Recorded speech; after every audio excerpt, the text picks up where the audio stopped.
Welcome, ladies and gentlemen, to our first edition of K-Talk, our monthly live show with all the exciting topics of the coming trade show K in the German city of Düsseldorf.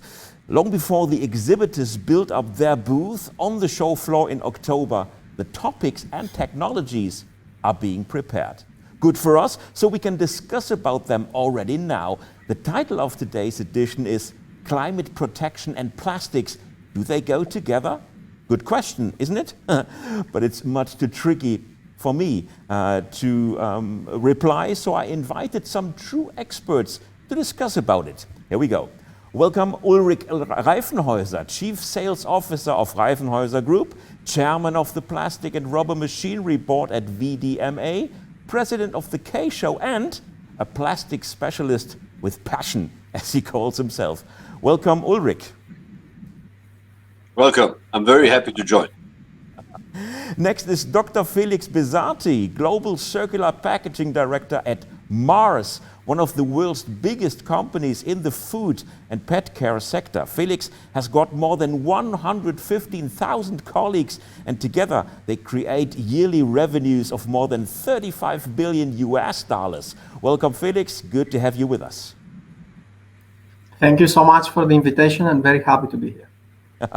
And number 3 is Donald Loepp. He is Editorial Director of the Global Polymer Group at Crane Communication and editor of Plastics News, one of the leading publications within the plastics industry worldwide. Thanks for joining, Don, and welcome. You're welcome. Thank you for having me. It's a pleasure to be part of this panel. I'm very interested Before in the topic. Before we start with our discussion, I'd like to invite you to participate and send your questions and remarks to us here in the studio. I will pass them on to my guests and we will try to answer them during the show. So don't be shy. The more you participate, the more fun we all have. So let's start. My first question goes to you, Don. Climate protection and plastics, do they go together? What do you think? Yes, they do, or rather, I think that they must. Plastics are essential in our society. We need them in packaging, transportation, healthcare, electronics, housewares, white goods, sporting goods, aerospace, just about any end market that you can imagine. Just like any other industrial product, though, plastics have an impact on climate. Most plastics are currently made from fossil fuel feedstocks, so that's obvious. All plastics cause pollution at almost every stage of their life cycle, starting with their use as fossil fuels. For some products, plastics have an obvious climate benefit. They save natural resources, they reduce greenhouse gas production thanks to their lightweight and their insulation properties, for example. Well, I think that frequently carbon footprint isn't the primary factor that brand owners and the supply chain look at when it comes to choosing materials. In many cases, they don't really have the information that they need to evaluate the climate impact of plastics. And they can't compare plastics and other materials, even recycled versus virgin, or biomaterials versus conventional plastics. I think the real question is I think we're seeing a lot of progress on this front. The question is, what will the plastics industry look like in 2025 and 2030 in the future as a result of the progress that we're making right now? Feliks, what do you think? Do the two things go together well? I think absolutely. Yes, they go together. And if we look at it from a material perspective, plastic is the lighter material that we can find outside there, and especially in the case of packaging. The point is that the plastic can be even better if we increase its circularity. What I call the circularity increases chance to be recycled and having a better infrastructure of it to be recycled.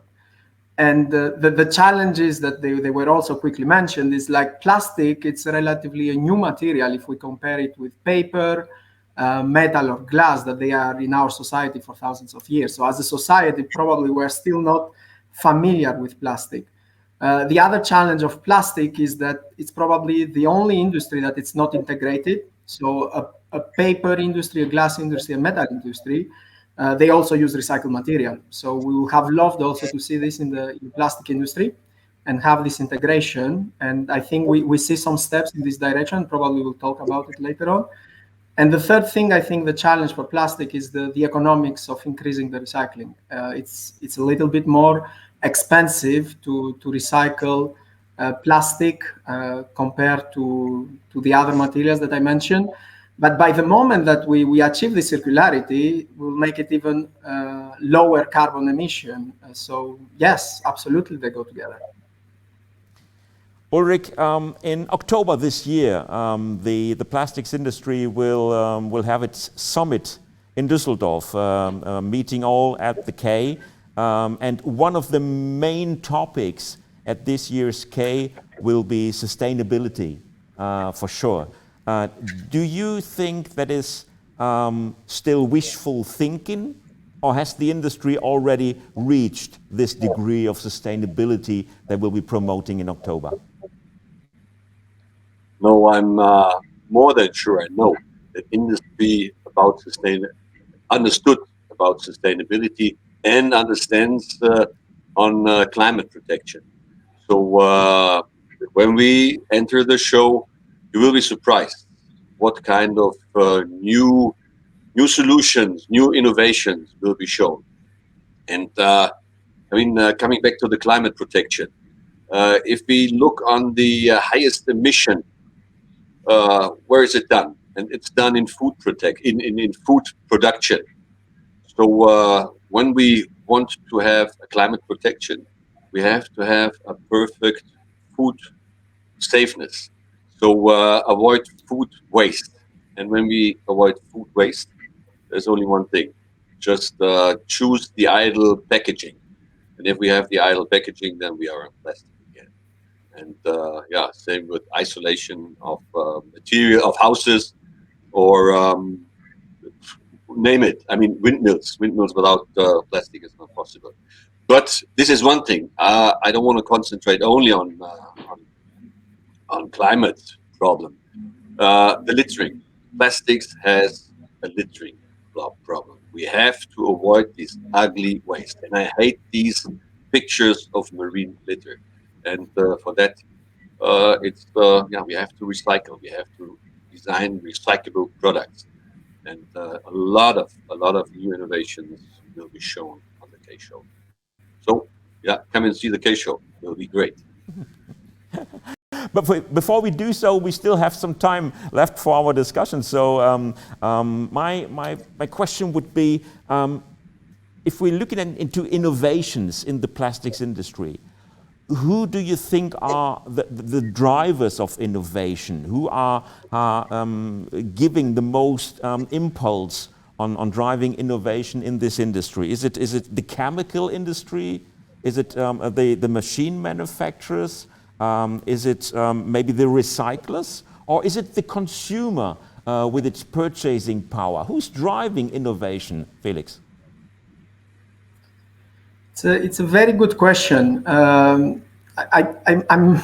point is like not who is driving it. It's like where we need the innovation, and I think we need this innovation to the whole value chain to bring this circularity that I was talking about.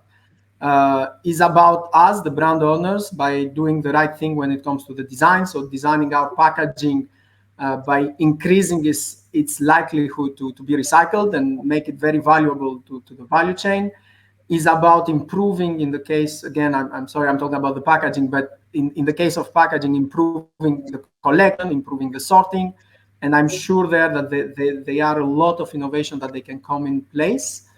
But even about the recycling industry, we recently have seen innovations when it comes to the recycling, such as the advanced chemical recycling that is allowing the plastic resins, the waste plastic resins, to go in food grade application. So I think it's everywhere today, and we, as brand owners, we are quite happy to see this. But indeed, we need more and more, because innovation also will lower the cost, and we need, as I was saying before, to bring the circularity. It's costing some money, so we need to lower this cost to make it more attractive and bring more circularity to the system. Ulrich, I saw it in your body language. I know that you would like to reply now, but first I want to ask Don what his opinion is about the drivers in innovation, especially from an international point of view. Where do you think in the world the innovation in the plastics industry is driven most? Okay. Well, a lot of it is in Europe, definitely. And I think that something that Ulrich said earlier on about being surprised at the K show, you'll come to the K show and you'll be surprised. I think in 2019, I went to the K show and I was surprised by the extent of how it seemed that every company that was exhibiting there had a circularity story to tell, and they were really making good progress, and they were working together. There were recyclers working with material suppliers and machinery companies and tool makers, auxiliary equipment companies, everything. I mean, and in terms of, what sort of technological trends are we seeing? We're seeing improved mechanical recycling, improved sorting, where companies that are brand owners are utilizing this every day. They're making products that are easier to recycle using the machinery and the materials and everything that's available. Saving material is still very important as well. I think that's something, 10 years ago, if we were talking about sustainability and circularity in the plastics industry, there'd be more discussion about that. But it does seem like we're really more on a circular economy mission right now, and that's where the industry is heading. Okay, but before we come to the circular economy progress, I'd like to focus for a minute on technology innovations in general in the plastics industry. Ulrich, I guess you see most innovation in the machine building area, right?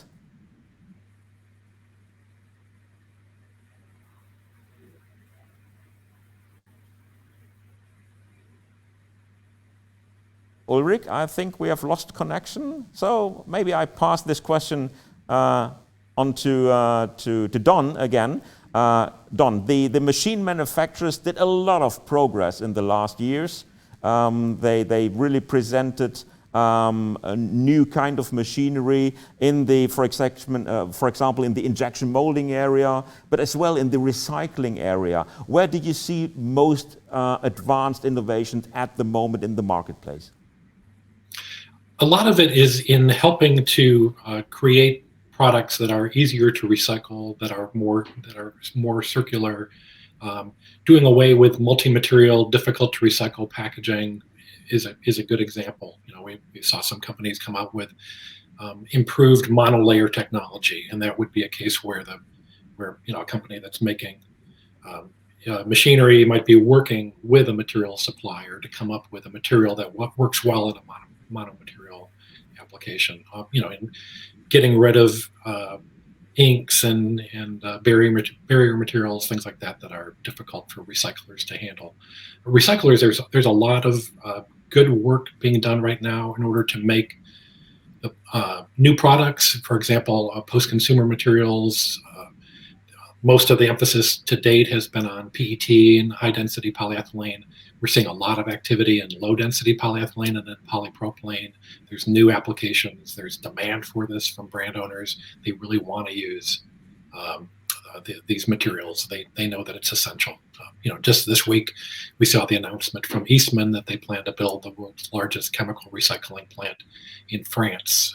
I think we're still years away from chemical recycling really contributing in a big way to making plastics more circular, but I think there's definitely promise in that area. Thanks, Don. Now I think we have a line back to Ulrich. Ulrich, my question again, how innovative do you see the machine building industry in this very moment? Are the machine constructors ready for the future of sustainable plastics?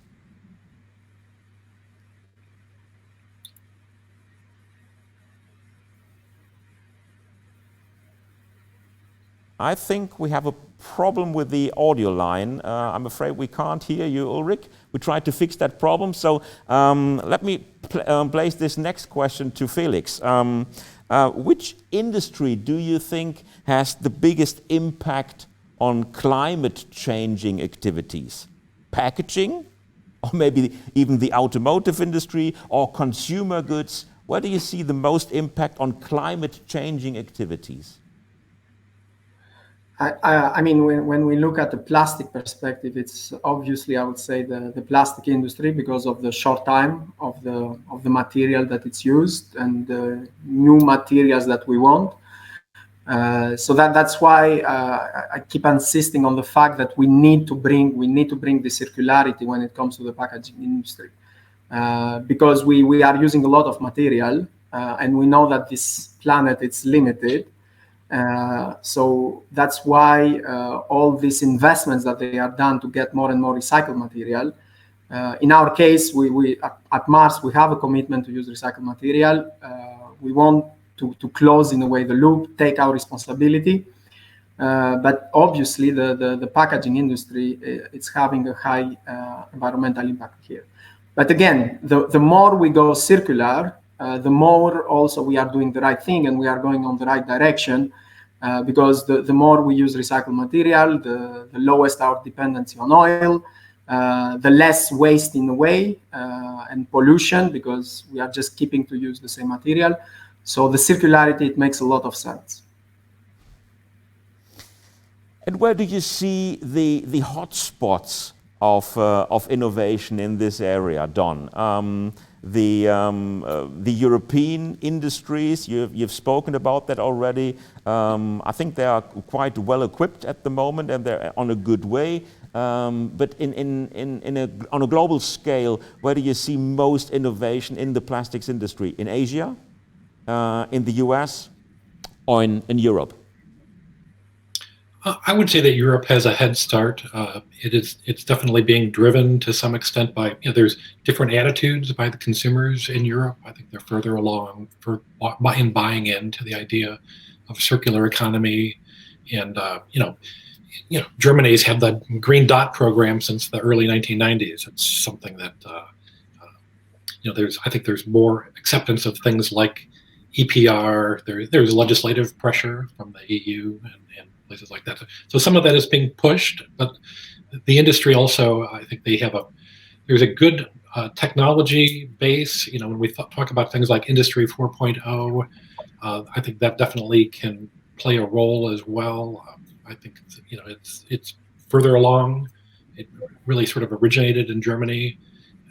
I think the rest of the world is catching up to it, and just processors here, and I'm in the United States, here in North America. I would say probably the minority really understand exactly what Industry 4.0 is and use it to the maximum extent. And I think that's a little bit different. Maybe also illustrative of the fact of how I think that Europe is further along. Plastics News and our global group, we have a brand in Europe. It was called Plastics News Europe. And after the 2019 K show, we changed it to sustainable plastics, just because we felt that is the story. That is what people are going to be talking about for years to come. So that new publication is now completely focused on sustainability and circularity. Okay, so my next question goes a little bit more into the material area. So I'm interested in hearing from you as the experts. Which materials are you focusing on? Which new materials do you think can change things in the plastics industry, like, for example, bio-based materials? So I don't want to talk about recycled materials, but new kind of materials. Feliks, do you see something coming up at the horizon, or is it still the same material we have been using for decades now? Well, it depends how technical we want to get this conversation. But in the packaging industry, there are at least 3 resins that they make the majority of packaging. Like it's a PET, obviously used in the beverage bottle industry. We have a lot of polypropylene and polyethylene, both in flexible and rigid applications. So definitely at this stage, those 3 types of plastics are well used in big quantities, and as I was saying, the economic piece, the bigger the volume, the easiest to match the economics. So they are working quite well, at least in Europe. But we know that this infrastructure it's missing in some part of the world, especially when we look in Asia or Africa. And the question also that we ask ourselves there, it's like, is there something that we can do by the moment that this infrastructure that we see today in Europe will be present in this part of the world? So we are looking at materials like not the bio-based, but mainly on what I would say compostable or biodegradable materials for probably this part of the world where the infrastructure is still not there, in the objective of probably buying us some time by the moment that the infrastructure will be in place. But it's not more on the sourcing, I would say.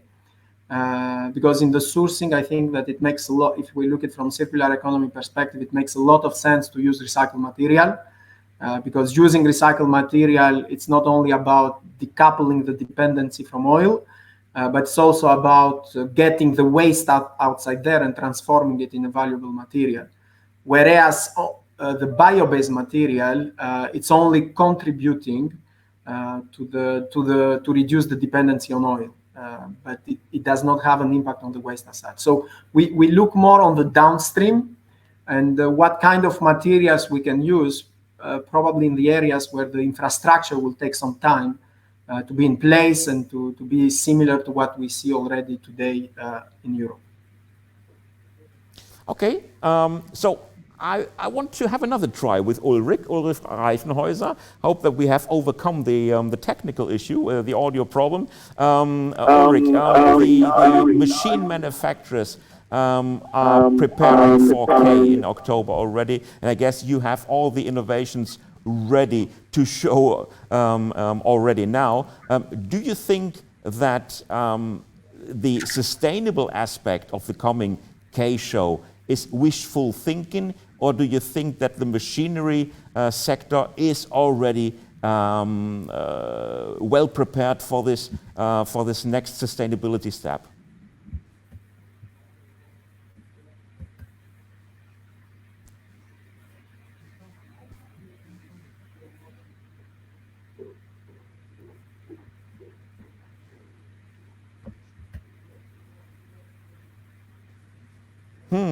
I'm afraid we don't have fixed the problem, the audio problem. I'm very sorry about that.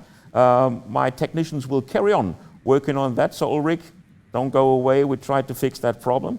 Don, maybe this is something for you. You have commented already on this in your first part. The recyclers, for example, they will have a big show element on K, as what I heard. What are the technologies that you are expecting on this K show? And especially when it comes to recycling, there are two main technologies in play. The one is the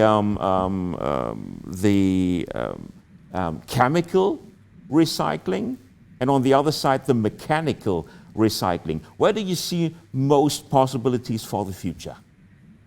Sure. Let me first address the biomaterials and other materials, which you asked about, because I think there is progress going on in some of the materials like PHA and PLA. They're still, obviously the quantities are not as large, but with certain plastic products made of conventional plastics being banned, there is room, I think, for some of those materials to play a larger role, and we're seeing increase. There's also bio feedstocks for conventional plastics. We're seeing more of that.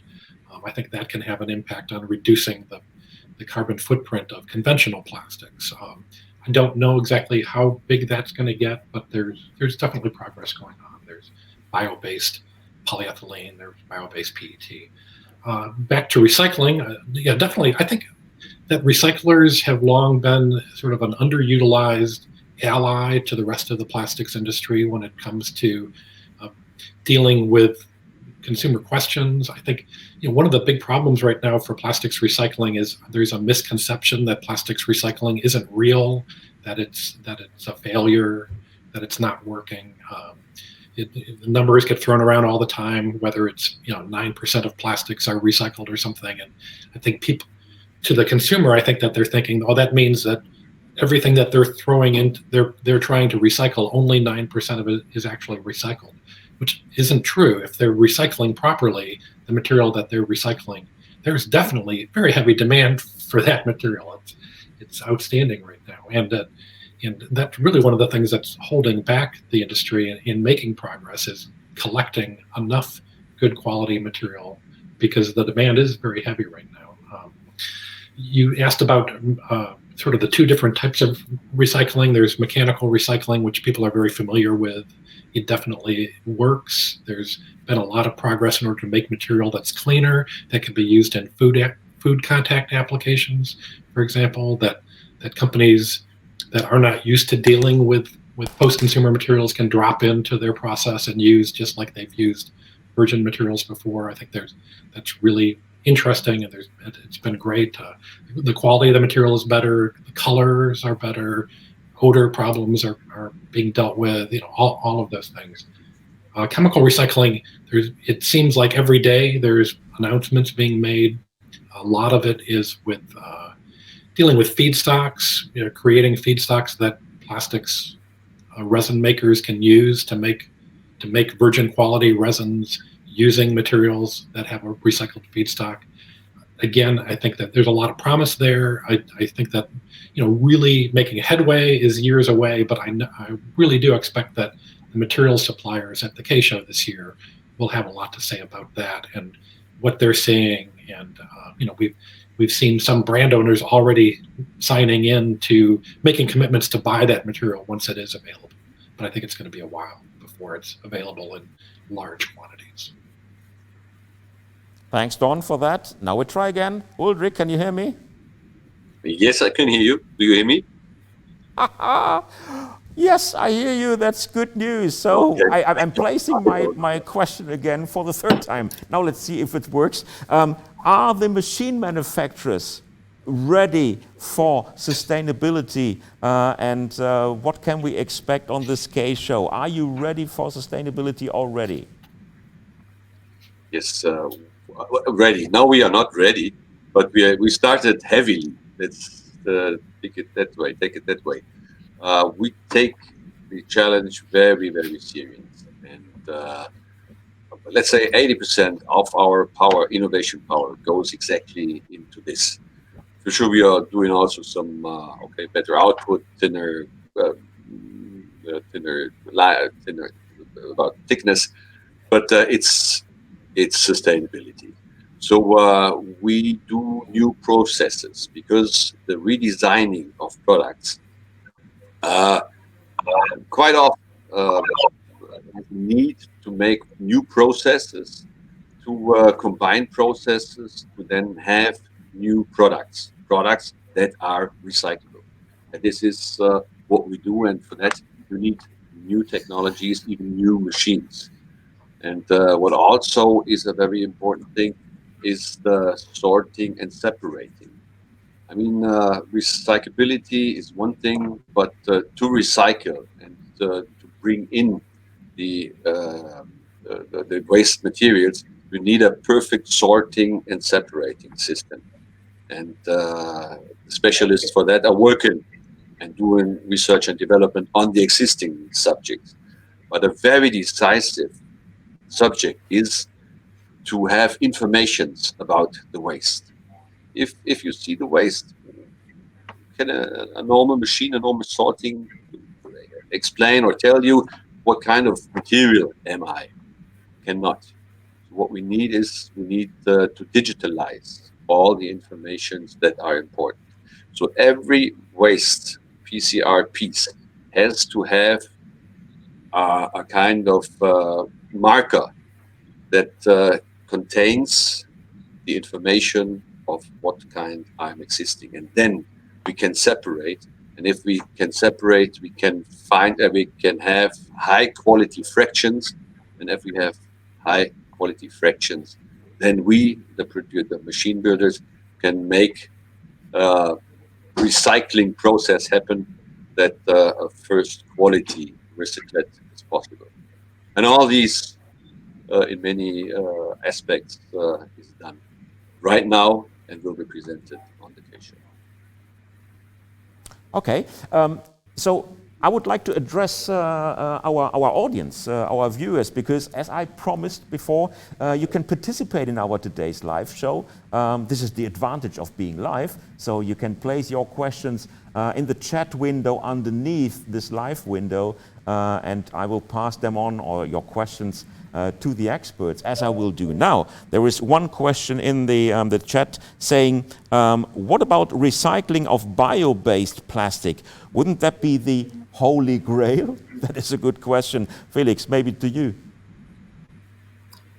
No, that's obviously yes. It's the bio-based material. I mean, when you look at it from a chemical perspective, the BOP that was mentioned, the biopolyethylene, it's the same thing as an oil-based polyethylene. So they will be recycled in the same way.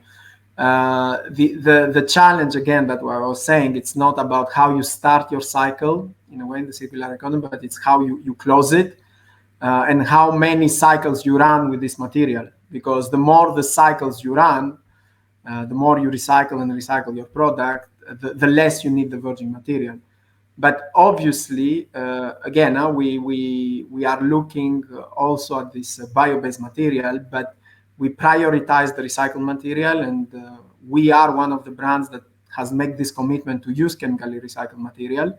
Because of the complexity of our packaging portfolio, we need this technology and innovation to close the loop. But yeah, obviously, we also look at bio-based materials. Okay, there is another question I would like to pass on to you. There is one of our viewers saying, the United Arab Emirates this week announced plans to launch a global quality-assured trading exchange for plastics waste. They expect to launch by mid-year and to trade some 5 million tons of recycled plastic by 2025. How significant is this development? Maybe a question to you, Don? Yeah, I'm interested in that. I do think that recycling probably works better when it's local and there's less global trade.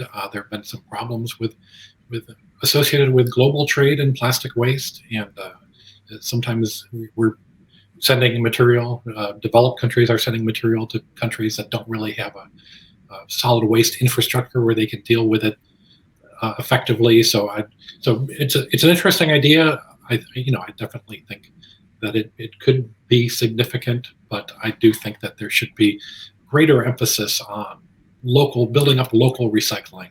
The material that's being used in Europe should be recycled in Europe. Material being used in North America should be recycled in North America. The industry has gotten a little bit, it was easy for a while to send material to China and to the Far East to be recycled. It was inexpensive, but it probably really didn't make sense from a circularity point of view to do that. When I'm talking to processors, plastics processors, and ask them, why aren't you increasing the amount of recycled materials you are processing? They say it is hard to get at the moment. It's not sufficient recyclate in the market available. Ulrich, is that our main problem? Is that the reason why we don't have more recycled materials today? This is an important and serious problem, but the main problem is that a good recyclate is much more expensive than a virgin material. So our processors, our customers who are selling product goods, they have to fight day and night for loss and profits, and especially in those days, it's so difficult to get good prices for good products. So the main important thing is the prices. Second is the quality of good first quality recyclates. They are now existing, and this has a main reason that the sorting and the separating is not well organized. That the states, the governments don't take care for regulations, don't take care for laws. And I'm a private entrepreneur. I don't like to be influenced by the state, but in case of circular economy, I think we do need some clear laws so that we can join forces all together and that we know what we have to do. And I think that, for example, some quotas for special products could be a good development. Could be something that really would make this special market move, or that regulations, for example, that wastage bins or sewage pipes today they have to be in virgin. Crazy. Let's have it in, no, not let have it, make laws that these kinds of products have to be recycled from recycled.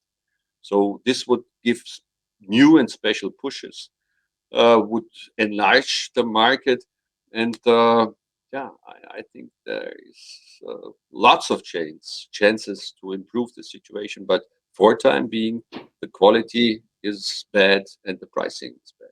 So this prevents from more input of recyclates. Ulrich, you mentioned the pricing aspect, and maybe Felix, this is a question to you.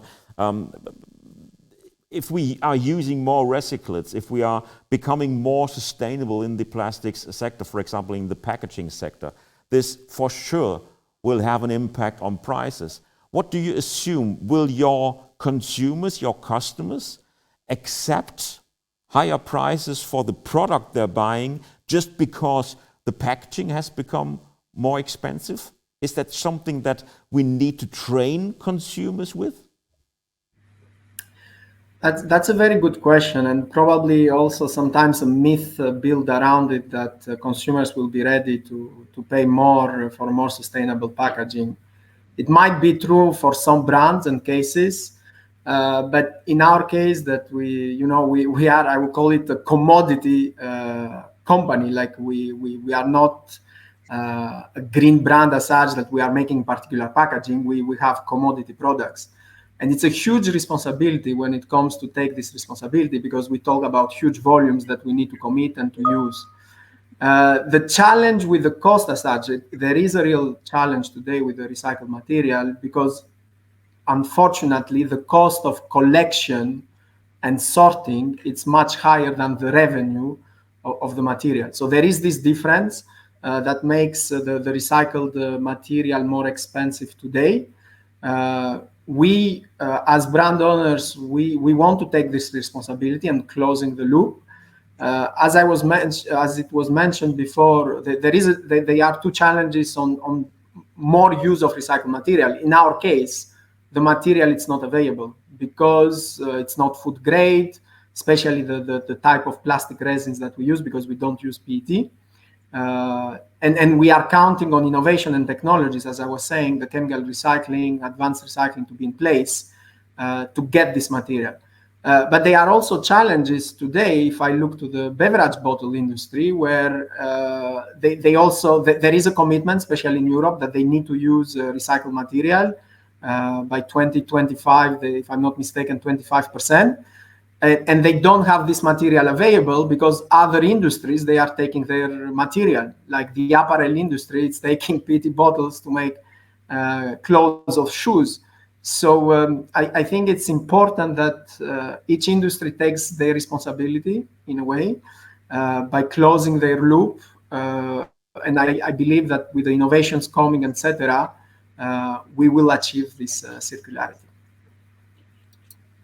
And I'm so glad to see that our viewers are well participating in this discussion as well. And here's the next question. Maybe this is something for you, Ulrich. Karen is asking, what technology should be used to mark materials for sorting purposes? Marking there are several systems on the market. Or in development, in the status of being developed, and some are fairly ready. But this is not the problem of marking, not problem. It's the problem of how to save the data. And in my opinion, it has to be a cloud solution, so to speak. So bring in all the data into the marker, and what kind of marker it is. It should be a clear and good one, and good readable by the recyclers, by the sorters, not by the recyclers, and then get all the information. So it's not the question what kind of marking. It's the kind of selecting all the necessary data into the marker, and really work and have it in the cloud, and take it when the product lays on the belt, and the information is needed. Don, maybe you have some additional information on that, because there are some interesting projects going on, like for example Holy Grail is one of these projects, or our cycle. Are there other examples you can talk about? Those are good examples. Really what it boils down to is coming up with some way of adding a chemical, or adding or an additive that makes it easier to sort, rather than buy the material, but it automatically tells the recycler, this is what this material is and this is how it can be recycled. It has the potential to solve a lot of issues at that sorting level. Maybe one of the questions is, will recyclers have the money to invest in advanced sorting equipment that can utilize that technology? Everything has a cost. I know up front, the topic of our discussion is climate, and I don't want to get too stuck on the cost part. Obviously, I'm living in the real world, so I know cost has an impact. But there's a cost to not doing anything as well. There's a cost to following the path that we're already on, and in that case, the cost falls more to the public, to consumers. One thing I'm interested in the comments of the other panelists is how they feel about extended producer responsibility. Does that play a role in sort of creating the demand, helping to create sort of also collecting more material, and also finding a way to finance improved collection, improved infrastructure for plastics? Yeah, and I think in our today's discussion we can already see that the topics are much more intense, like we had, for example, in 2019 at 2019 K show. And I think this will be an extremely interesting K, the coming K, because these topics have developed in the meantime quite a lot. Here's another question from one of our viewers, saying, it is Frank asking, can chemical recycling unify starting materials, meaning requiring less stringent demands on recyclates, or is it more useful for rest streams from the sorting and purification? Maybe Feliks, is it something for you? Yes, I can take this one. A very good question. So the chemical recycling that we are looking, it's mainly for polyethylene and polypropylene, the two resins. And it's the technology used, it's what it's called the pyrolysis technology. But the pyrolysis technology loves, in a way, carbon and hydrogen. It's like the oil, it's made of carbon and hydrogen. So in a way, it's not going to make it easier on the input. You will still need the proper collection. You'll still need the proper sorting.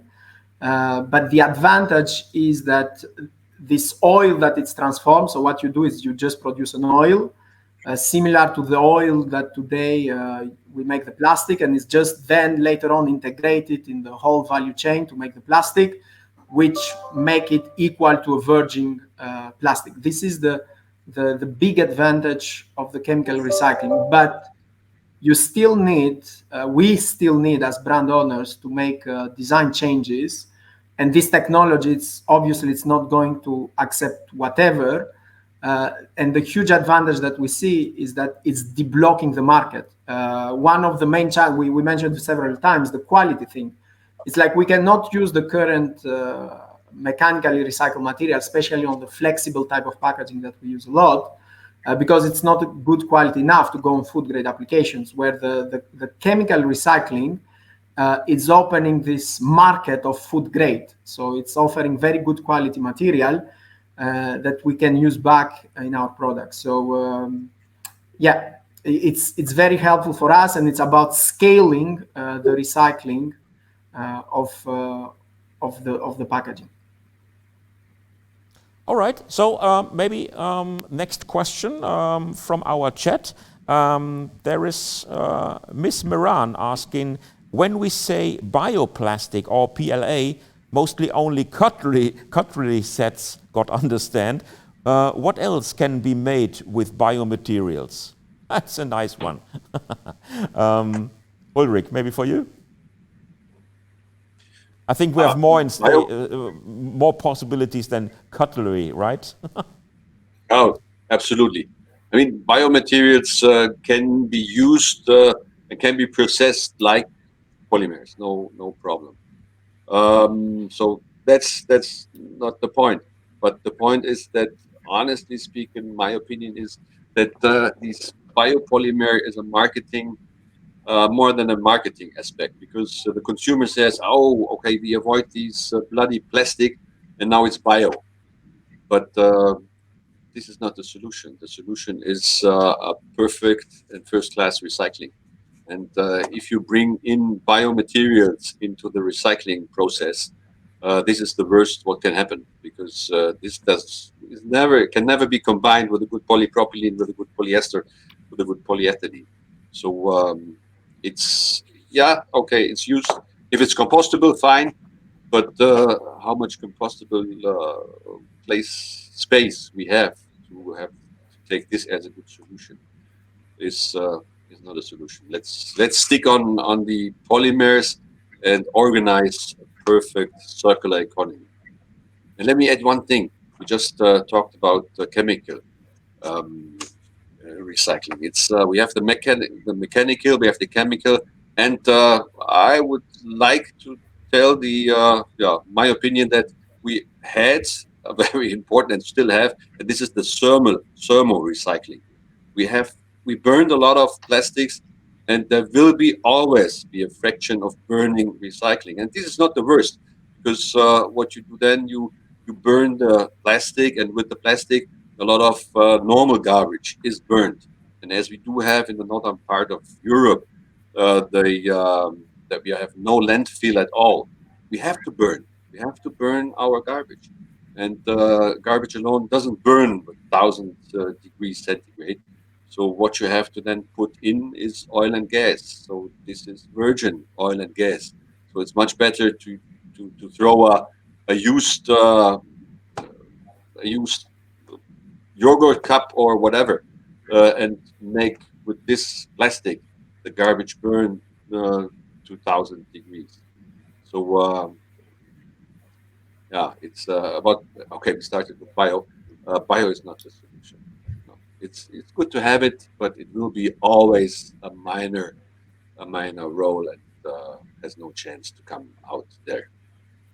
It's the standard plastics, and it has to be a recycling. Don, I've seen it in your face. You want to add something, right? I just wanted to add something about other applications for biomaterials. There's really some interesting things going on in automotive. Ford, BMW, other brand owners have used biomaterials in some really interesting applications. So I agree with everything that York said about biomaterials and single-use plastics. I think that makes a lot of sense. I agree with him. But there are other applications that are in brand owners like Ford, for example. They see good reasons to use biomaterials in some automotive interiors, things like that. Okay, gentlemen, I have one question which I'm thinking about already some weeks or even months. How can true sustainability be distinguished from greenwashing or from a marketing flashbang? How can we detect the true sustainability activities in the industries? I think that is extremely difficult at this point in time, not only to consumers, but even to experts. What do you think, Feliks?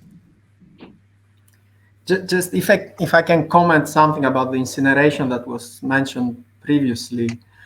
Obviously, there is a waste, and I will come to the question, but being in this panel as a brand owner, just to also give our opinion, there is a waste hierarchy in a way, and obviously there is landfill, incineration, recycling, and reuse. So obviously for us, the recycling is the preferred option. The incineration, it's not something that it's circular, even though we get energy, but and we can make the waste disappear. But unfortunately, we also make the material disappear. So we still need to use virgin material. Just a comment to keep in mind about the incineration. Coming to your question, it's a very good one. I really distinguish when I'm participating in this kind of panels on the two conditions in place to have a packaging circular. The first one is all about the design. So how we design, call it a packaging, flooring, an automotive piece, how you design it to be recycled, and what are the combinations of the colors, of the additives that you use to give it a maximum of chances to be a valuable material. And this is absolutely in the brand owner's hand, or it's in the manufacturer's hand. We decide as a brand owner what type of packaging we put in the market. So it's the upstream, what I would call the upstream. And then is the downstream, which is what I call the waste management infrastructure, the recycling infrastructure, where is a shared responsibility. So the EPR was mentioned, the extended producer responsibility. So for example, in Europe today, as brand owners, we are subsidizing the collection and sorting. So the collected and sorted material is attractive for the recycling industry. The downstream part, is a shared responsibility. And I think it's the interest of the whole industry, because you are talking about greenwashing, that this is not about greenwashing. We need to make this happening.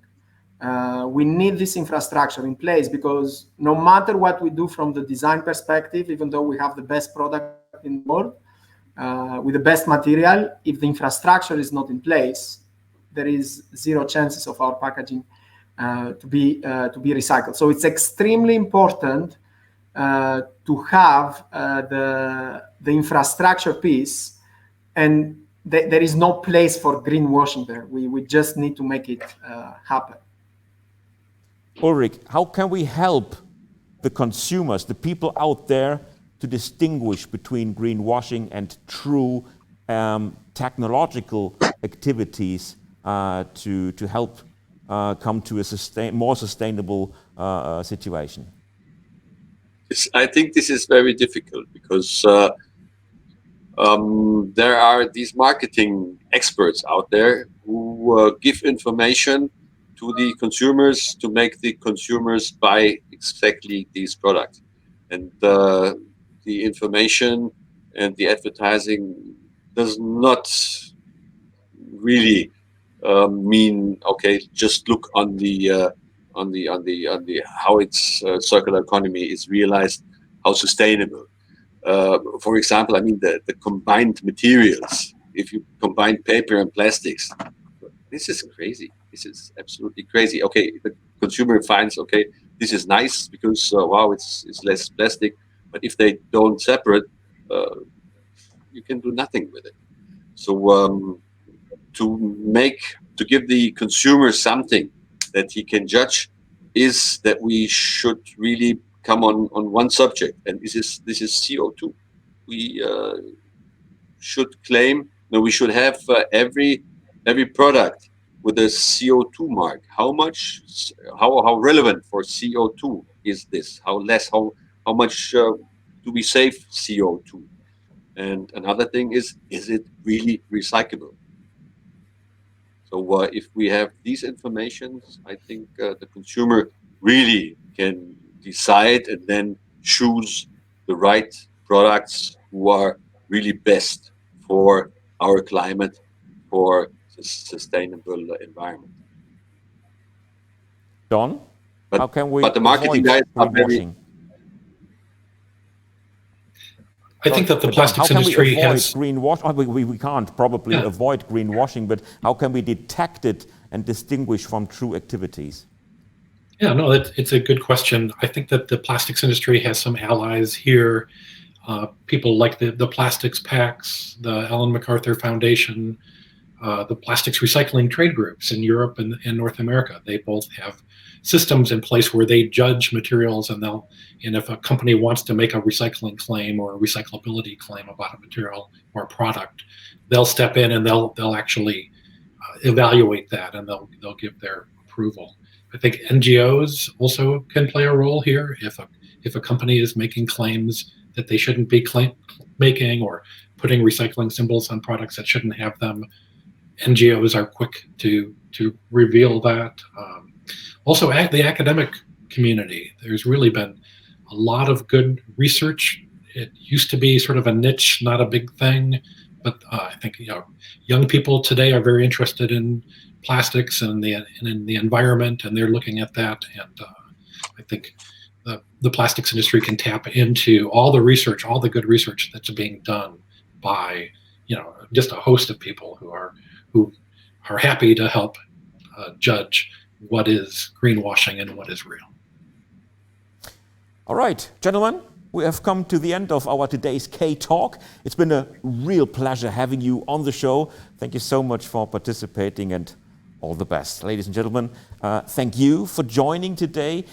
If you want to watch our K-Talk again or share it with your friends and colleagues, just have a look at our landing page, where we will shortly place the video on demand. If you want, we will meet again next month in our second edition on February 23rd. We will discuss about plastics in the medical sector, so don't miss it. Thanks again for watching, stay healthy, and bye-bye.